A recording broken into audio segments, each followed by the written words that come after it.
Starfleet Academy isn't really the best first season of the Star Trek show ever, right?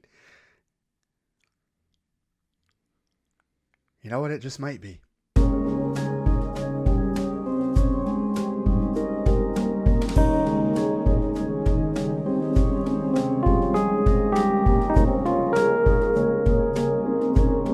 Hello there, people, and welcome to Flight Box. This is the TV review show here at the FliteCast. My name is Ray.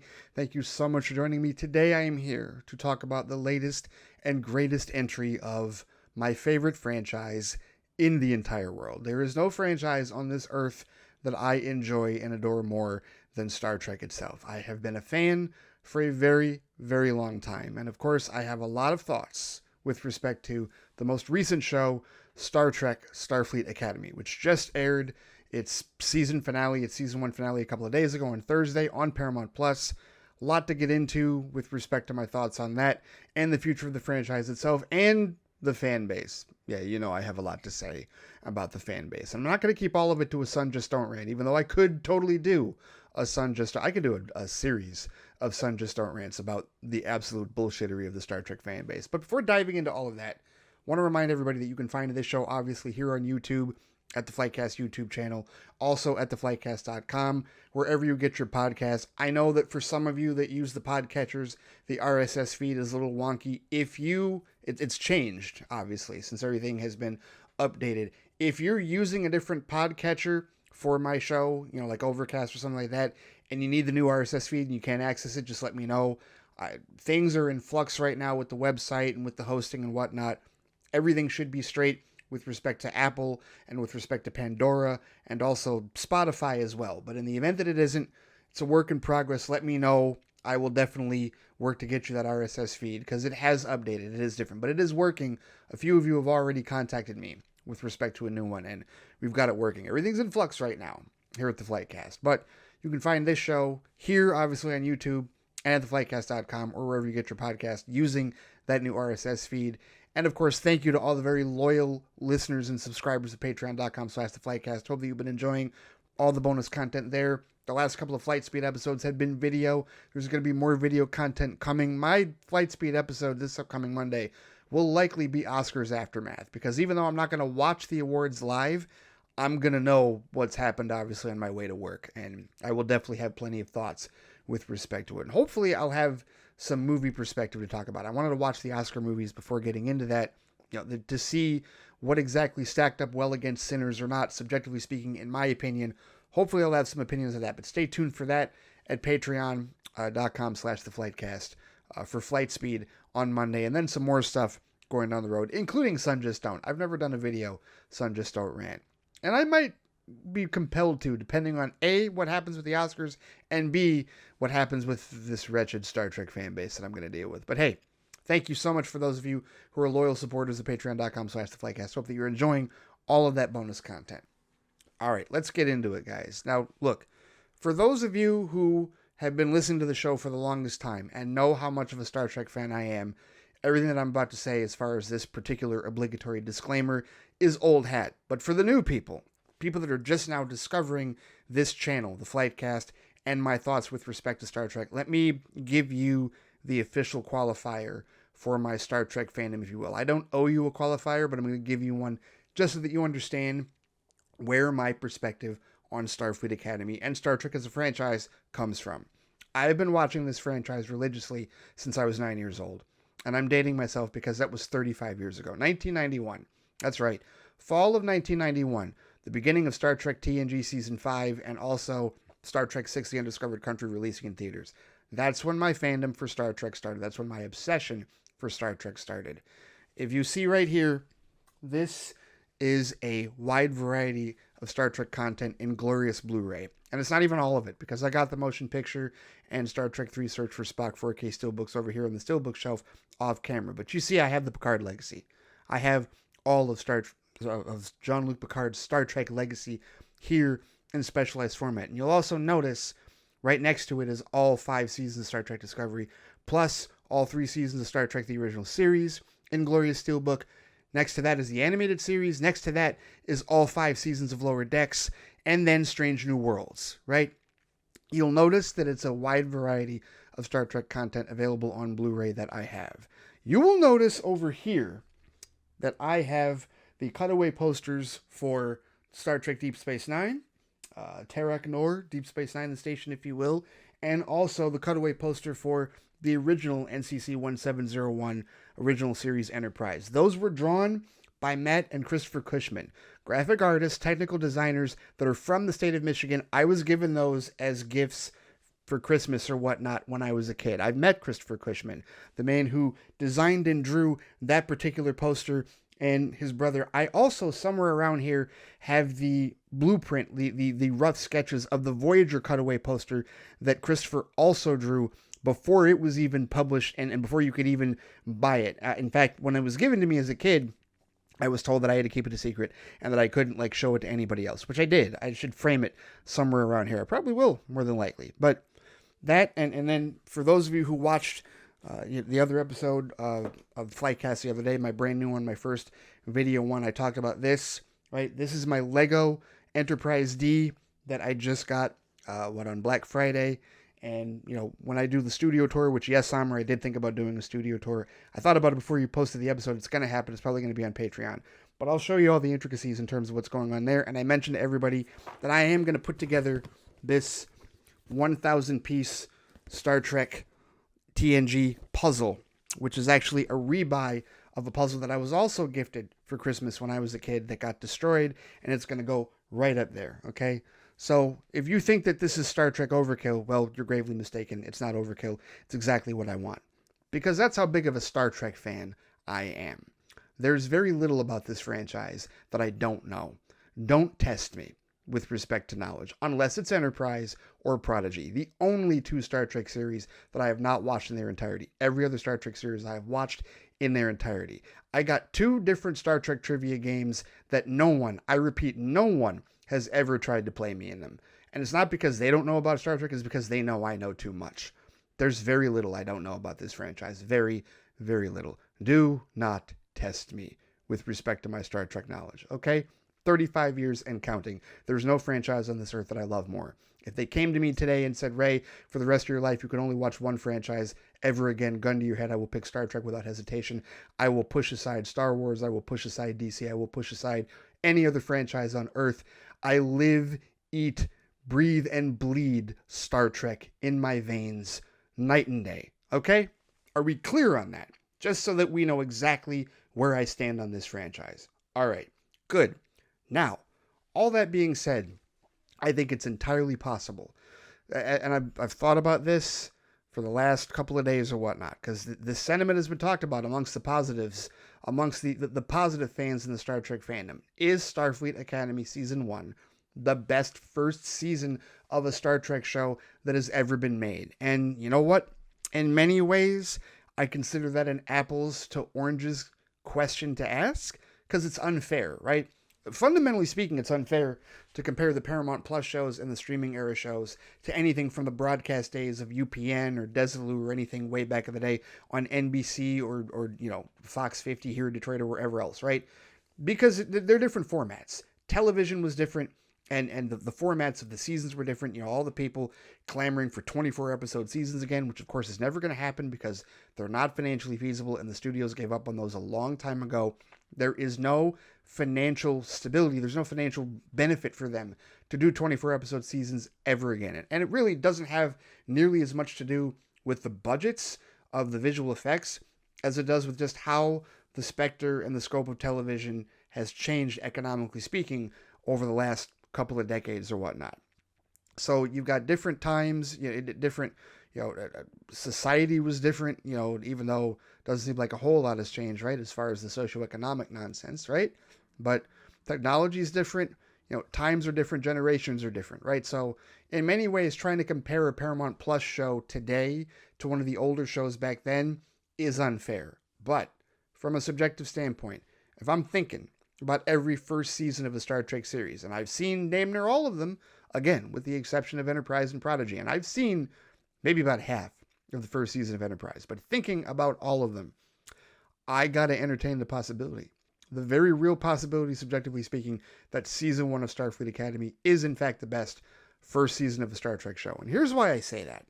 I say that because it's by far the most consistent and the most put together, right? And all these dog whistle complaints about bad writing and Zoomer generation and it's too young and it's teen drama. Yet because you're 50, because you're graying now. I got gray in my beard right now, so I'm the first one to date myself, right? I'm only 43, but still, I'm older. I'm an elder millennial, and I know that a good amount of the complaints about this show are from old boomer assholes.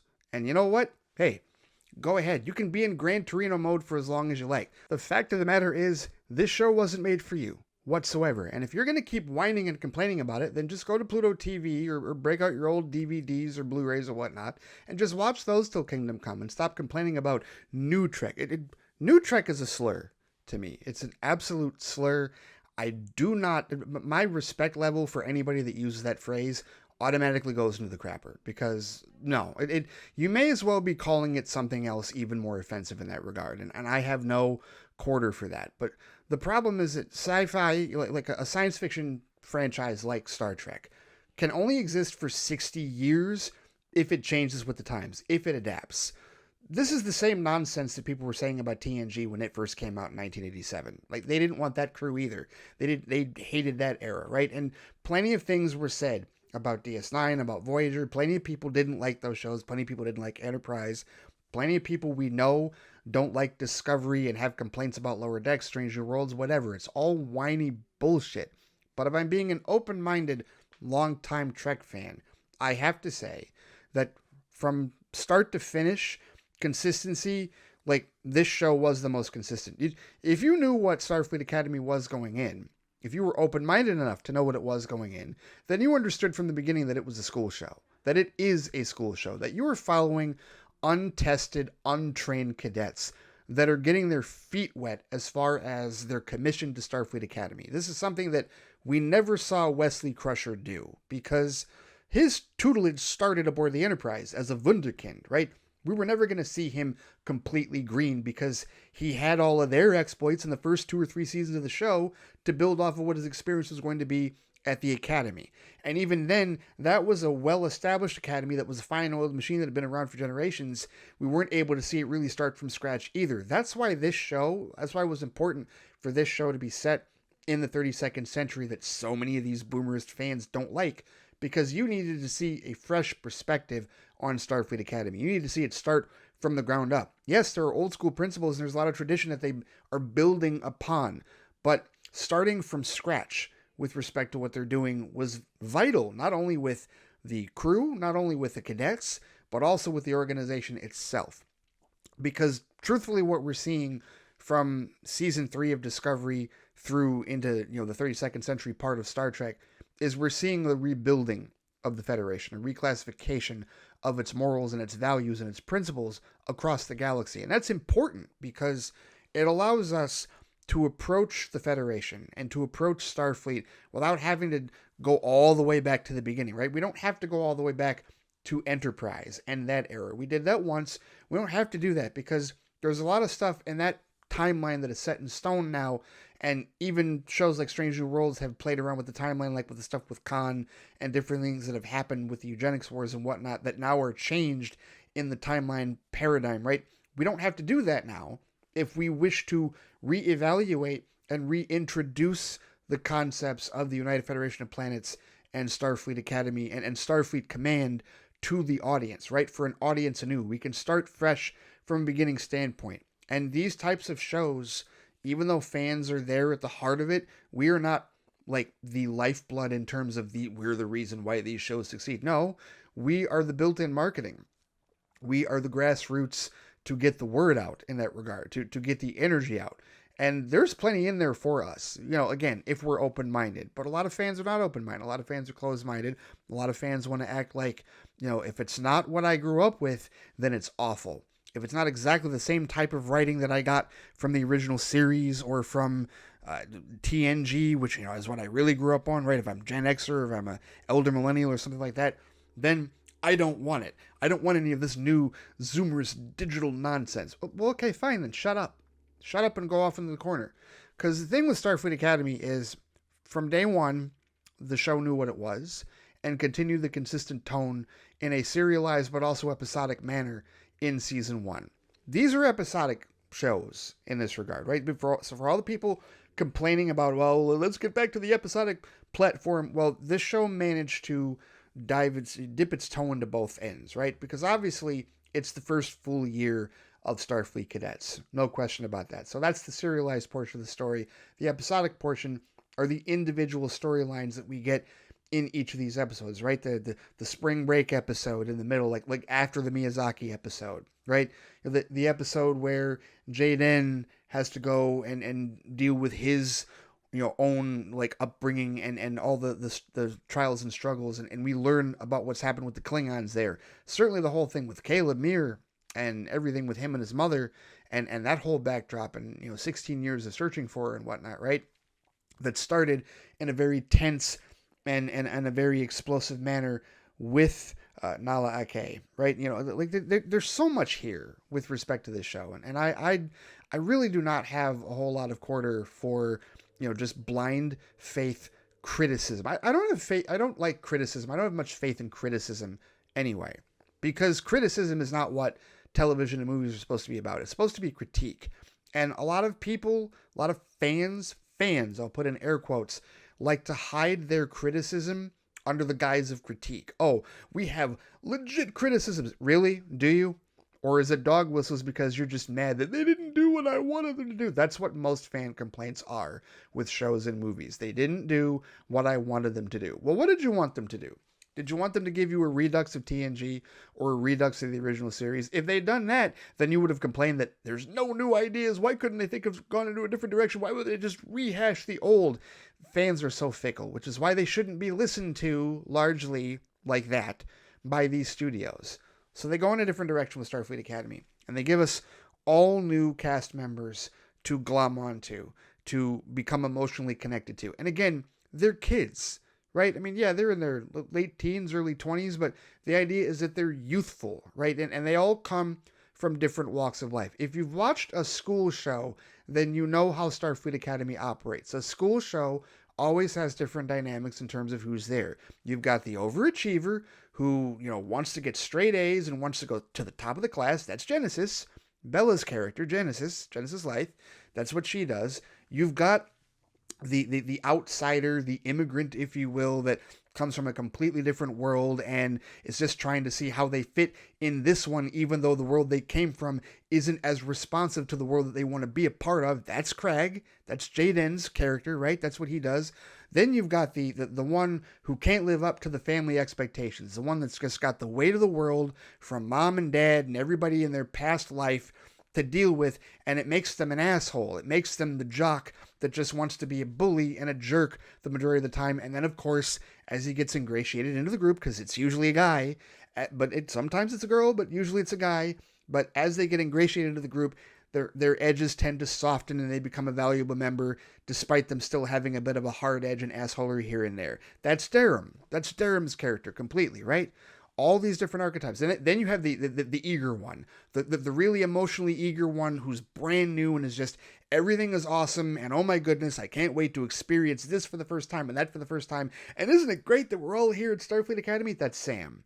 My favorite character, Sam, by far. So all these different archetypes. And then, of course, the rebel. That's what Caleb is. He's the rebel. The one that never believed in Starfleet, the one that never believed in the Federation and whatnot, and has his own personal demons to battle with respect to that, and is begrudgingly there because he feels like he has to be. But then, of course, over the course of the season, begins to experience a brand new life at a young age that he's never been privy to. He's always been a loner his entire life. Now he's not a loner anymore because he's got this group of friends that actually care about him, that he can also care about as well, and it makes him more human. It's a school show, guys. It's Saved by the Bell. Seriously, or Welcome Freshmen, going all the way back. I'm dating myself now. Going all the way back to Nickelodeon days. It's a school show. That's what this is. A school show set in the Star Trek universe, and I see no issues with it whatsoever. And as far as consistency is concerned, we didn't have any whiplash episodes or horribly racist ones like Code of Honor in the first season of TNG. Yeah, remember that? Remember that one? Remember that one, fans? Right? Or how about going back to some of the crazy episodes of DS9? And I love DS9. DS9 is my favorite Star Trek show of all time, but some of the episodes in season 1 were out to lunch. Like the one with the criminal that, like he grabbed the Bashir by the neck, the scruff of the neck, and transferred his consciousness digitally into him and was screwing things up all over the ship. This is 8 episodes in, right? And the episode right after that is Alamarain, count to 4, Alamarain, then 3 more. Yes, that's right. Move along home. Heralded as one of the worst episodes of the franchise that I don't hate, never hated. It's goofy. It is. It's goofy. The cast and crew themselves have said they didn't care for it. That's the first season of DS9, right? What have we always said about Star Trek shows? Those of us that are longtime Trekkies. It takes a couple of seasons for the shows to get their feet wet. It's true of TNG. It's certainly true of DS9. It's not quite as true for the original series because that's the first one, right? There are gems all throughout the first and second seasons, and then the third season, when they were in the death slot on Friday nights at 10 o'clock on NBC, that's when it started to wane. I told you, I know my history, okay? But the fact of the matter is, we were used to the idea of needing a Trek series to get its feet wet. Even in the Paramount Plus era, the first 2 seasons of Discovery aren't as strong as the last 3 seasons when the cast and crew really found their footing, in my humble subjective opinion in that regard. Even Lower Decks, season 3, the whole, when they came back from the whole thing with what was going on with Captain Freeman and how she'd been arrested and whatnot, even that, like, picked up and hit the ground running and went further even with what the first 2 seasons had done. And that show has a great deal of heart. Looking at it, yeah, I think I have to agree. This was a really strong season for Starfleet Academy. I like the character progressions. I don't think it's too fast. I know a lot of people have been complaining about, it's only 10 episodes. I wish we could get 10 episodes is the structure of modern streaming television today, even cable television. I don't understand why that's a difficult thing to reconcile. No, I do, because fans are stubborn. People are stubborn in that regard. But if you're telling me that you don't think that 10 episodes was enough character development, 10 one-hour episodes was enough character development to get through the progressions of each and every one of this particular ensemble, I will soundly disagree with you. Because I think we got a great deal about Caleb. We saw the progression of what his character went through. I think we certainly, Jaden was given his episode. They gave us a split episode really between Genesis and Narum. The spring break episode really was their episode. And they touched on him a little bit with the prank episode, right? The one where the War College and the Academy were fighting against each other, right? That whole dynamic. But we got plenty. And then Sam got a couple of episodes. Sam gets the DS9 tribute episode with Sisko, where she investigates what happened to Benjamin Sisko.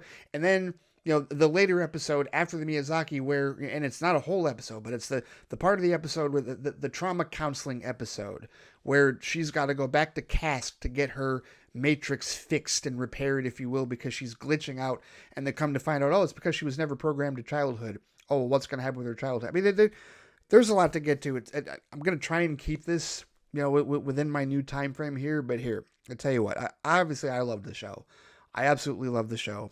And generally speaking, when it comes to these shows, I break it down, the same as I do with movies. I talk about different individual elements.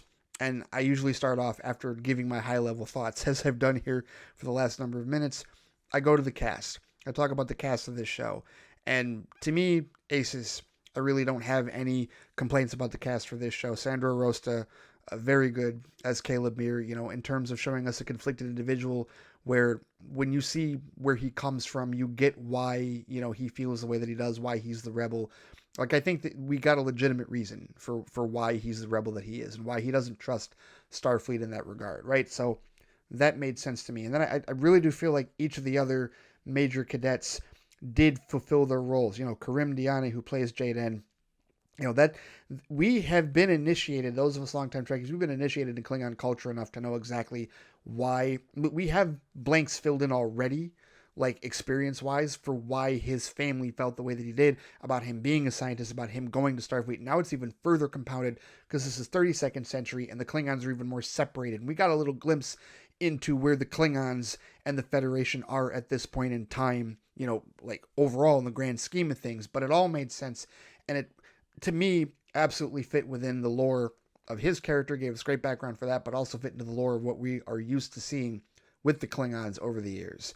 You know, Genesis. I mean, I think we clearly know where she stands. She's on her way to the command track, but she has imposter syndrome. She feels concerned. Like, is she good enough to do it? Is she going to be capable of doing it? And they all have imposter syndrome on some level, but it really does personify in her. It's the same thing that Durham's dealing with in terms of that whole episode where a wedding kidnapping. That's crazy. Like, and that's another cool thing about Star Trek is when you have all these humanoid characters and you're introduced to different customs that they have. And so his custom is on Kiona, wedding kidnapping. Like, these dudes just show up and abduct him. Like, what? This is part of the ritual, and he has to have I like how in that episode it was his bride that detected, no, this is not where you want to be. You don't want to take your place as my husband and rule the planet like you're supposed to, like you've been betrothed to. A little bit of Vulcan, a little of that, little of that ritual and whatnot. The PANDORA and stuff that we think about with that, but it's different, obviously. But she recognizes where he really wants to be and allows him to go back to the academy with Jaden because she actually supports him as a person, which that's cool. It's kind of the opposite of T'Pring, a little bit, if you will. But I like that. Sam's arc, my goodness, Sam's arc, so amazing. And, Carice Brooks has done such a phenomenal job. And I don't want to, I'm not trying to, take anything away from Bella or from George Hawkins. They've done a great job, or from Karim Diane, but Carice Brooks is the MVP for me. She's absolutely MVP of this show. Her character Sam has been absolutely lights out. I love her energy. I love the raw, personification of her character. They really struck gold with her to cast her in this character, and she really has been the light for me as a character, and not just because she's a black woman.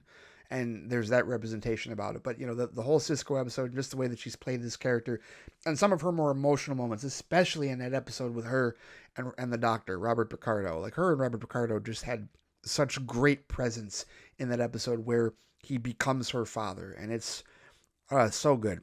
So good. I really don't have any complaints about any of the cast. And then when you get into Terima, which to me, the whole, and I don't know if anybody else has said this because I really haven't talked to a whole lot of Star Trek fans necessarily about this show, but when you get into the character of Terima, the whole Beta Z thing I thought was cool. The way that they brought her and her brother aboard, and you could see that they were kind of doing this kind of modern day spin on Riker and Troy with Mir and Terima, and I like that. Personally, I really like that, to be honest with you, because I think that is a dynamic that you absolutely can redefine, if you will, and Zoe Steiner is the actress who plays Terima Sadal, and giving us a modernized version of that. I mean, again, this is what you do with a younger audience. You take a dynamic, a romantic dynamic that you had from TNG, and you redefine it and you reframe it in a modern day, and that's what it was to me. And it's like, if we saw Riker and Troy get together today, it would be a lot like how Mir and Terima, but it's modernized struggles, right? It's relatability, and all these characters have relatability to a younger generation, in my opinion. And you know what? I can say that as an elder millennial because there's a lot of stuff in there as an elder millennial that I absolutely can find relatable. But if you're older, maybe you can't. Maybe you need to see a counselor yourself. Find your own Troy or whatever, and go get in touch with your emotions in that regard. But to me, it just seems very clear the relatability of each of these characters. And that's just the cadets. I'm not even talking about the adults in the room, if you will. So let's talk about the adults in the room real quick here. I saw a post yesterday that, and I would love to further verify this, but it suggested that Holly Hunter and Paul Giamatti and Tatiana Maslany, my goodness, could not remember her name for a second. The three of them on screen together in the season finale, Reuben Khan, is the first time that Star Trek has ever had 3 Emmy winners together in the same scene. And I will tell you that all 3 of them were dynamite. Absolutely dynamite. I'm going to start with Holly Hunter. Holly Hunter's Nala Ake, awesome. She's a chancellor. The chancellor that is supposed to be in charge of all these students. She's 420 years old, half Lanthanite, half human. We already got our introduction to Lanthanites in Star Trek Strange New Worlds through who? Pelia, played by who? Carol Kane. You know what that means? It means that we should already know that there's a level of eccentricity, not only with Lanthanites, but with anyone like that like in general, because you don't cast Carol Kane in that role if you're not going to employ some eccentricities in the character. And so knowing that Holly Hunter's Nala Ake, Captain Nala Ake, Chancellor of Starfleet Academy, is half Lanthanite, like what the hell? Like seriously, like how do we not understand why she's acting the way that she is? And how do we also not understand, being a school show, that she's playing the mother superior, the warm-hearted, tough love aunt, if you will. That's what she is in this show, and she plays it to perfection. Seriously, Holly Hunter is a very welcome, eccentric addition to the Star Trek universe, and I'm very glad that she's there. The acting chops that she puts on display, especially in that finale. I mean, really, she's lights out throughout the entirety of the season. But that finale, I mean, because with her, and then also with Giamatti, and I have been a fan of Paul Giamatti for a very long time. Go back to Sideways, which is probably still my favorite film of his. I just recently watched The Holdovers over Christmas and reviewed that over on Patreon for my 12 Days of Flight review show that I do every Christmas. And that was awesome. Paul Giamatti is a fantastic actor. And man, the big bad presence that he gave in this series, in this first season, was absolutely outstanding. I mean, he chewed up the scenery, and he did what a Star Trek villain does. He was imposing, he was menacing, he was frightening at times, and he was definitely unhinged. He was absolutely aces. Loved Paul Giamatti in this show. And even though we didn't see a ton of Tatiana Maslany, and even though I still need to see Orphan Black, the show that really put her on the map to the world, if you will, I have seen She-Hulk. I did like her in She-Hulk. Yes, I do enjoy She-Hulk. If you want to hear my review of that, that's also on patreon.com/theflightcast. That's an older episode of Flightbox where I got caught up on some MCU shows last year. She-Hulk, Echo, and Hawkeye.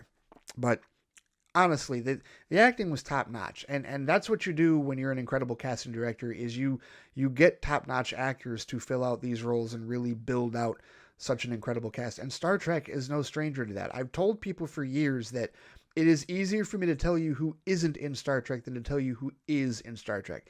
And you know who else we get to add in addition to those three that I mentioned? We get to add Gina Yasheri and Tig Notaro. Now, Tig Notaro has been amazing as Jet Reno since season 2 of Discovery. And all the people that have been praising her for her performance in the season finale, I echo those sentiments. Absolutely outstanding work. To be able to not only be her as a comedian and as an actor, but also to really ingratiate herself into this franchise and really become a strong part of it. She's now definitely, like, if she wasn't before, she now definitely cements herself as one of those quirky engineers like Scotty, like Geordi, like O'Brien, right? Go down the list, B'Elanna, Trip, or not Trip, Malcolm. No, he was security. What am I talking about? Maybe it was Trip. See, this is why I need to watch Enterprise. But seriously, it's Stamets, right? Going into the Paramount Plus era, right into Hammer, Pelia, and now Scotty in younger form and whatnot. Like, Jet Reno is now part of that tradition, if you will, as far as engineers is concerned. She's aces. She's fantastic. And the whole thing with her and Laura Thok. And I remember, Laura Thok wasn't in a ton of the episodes in the last 3 or 4 episodes of this season, but her presence was hugely felt hilariously and fantastically in the first half of this season. And Gina Yasheri has done such a phenomenal job with that. I love the concept of the character, the half Jem'Hadar, half Klingon, because again, we're 900 years in the future, 800 years in the future, however long it is. The idea that we're not going to see some additions, some evolution. Come on, we've got Navarre, where the Romulans and the Vulcans actually did fulfill Spock's promise in Unification, which is why Discovery did a third part to a TNG two-parter called Unification 2, right?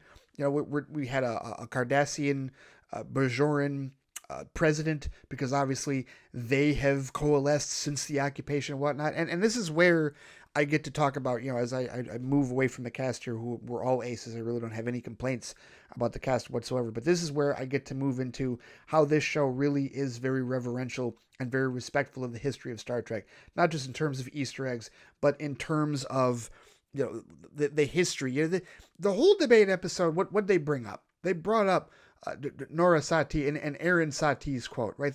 They're doing deep pulls from stuff, right? They gave us a sequel to a Voyager episode about the Doctor having children and baked it into Sam's whole profile of her personality, right? They gave us what happened to Benjamin Sisko, gave us the DS9 tribute where Tawny Newsome gets to play a descendant of Dax. Yeah, seriously, to sit there and act like this show isn't respectful and doesn't pay great and incredibly lasting tribute to the lore of Star Trek over the last 60 years is utterly asinine. I do not understand that complaint. It logistically does not make any sense to me whatsoever because there's so much there. This show feels like a Star Trek series.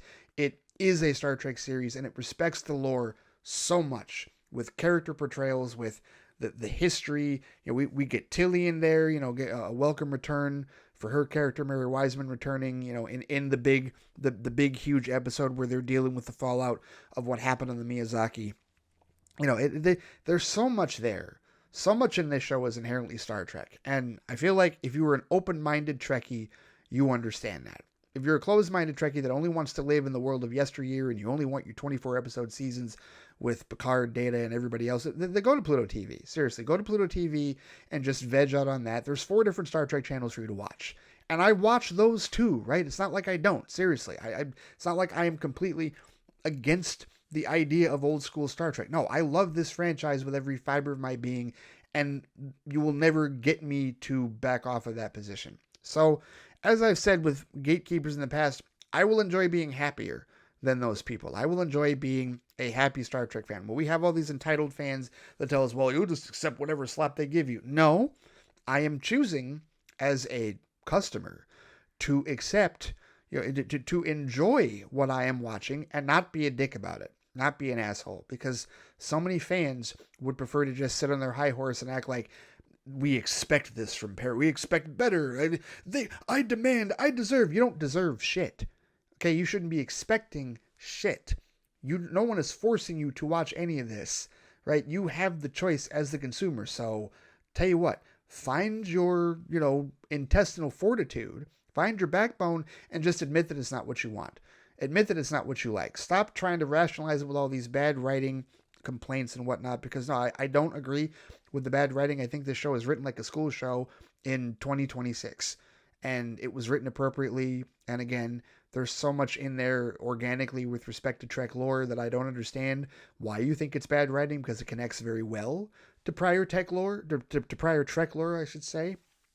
And I don't understand what your problems are with respect to, I feel like your problems come from a selfish place if you don't care for this show. And that's fine. It's all subjective. You do not have to like Starfleet Academy as a Star Trek fan, but leave the rest of us alone about it. And stop acting like you need to rationalize exactly how horrible this show is. No, clearly this writing is this. Clearly you just don't like it. Admit it. Sack up and admit it. Real simple. Regardless, find your confidence. You're so confident to tell us how we're wrong. Find your confidence to say how you actually feel about it without trying to rationalize it and act like you're right. You're not right. You feel a particular way about this particular show. I love this show. And this is, visually, I feel like with Star Trek, I don't have to really talk about visuals or music because those are always good. They are. Jeff Russo, he did the music for this show, if I'm not mistaken. Which he is the music for this show was, I'm going through here. Why is it not showing me? Why is it not telling me? I don't know. It's not giving me, the wiki is not giving me sufficient information, and that is unfortunate. But visually speaking, do I have a single complaint? No.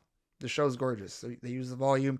They built the set for the Athena, largest, on set, the biggest set that they have for Star Trek. Jonathan Frakes has been there directing episodes, and of course they all know him. He's like the veteran, like the steward, the lord of Star Trek directors at this point in time. This show's really good. This show is really good. I don't know if it's going to get more than, it is Jeff Russo. Okay, cool. Thank you.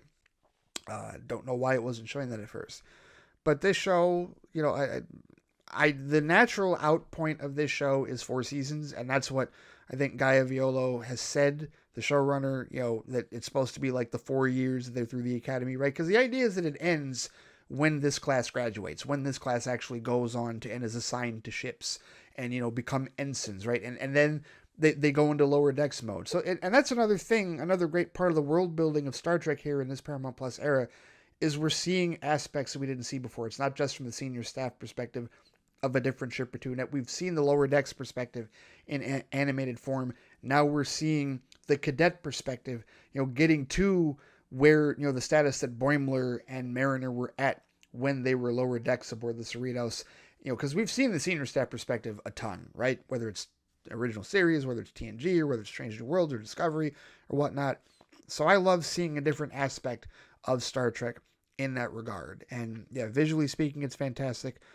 The music is fantastic. Nothing about it betrays the franchise whatsoever. No, it's a great show. And we know that season 2 is happening because they just wrapped filming. We know we're going to get that.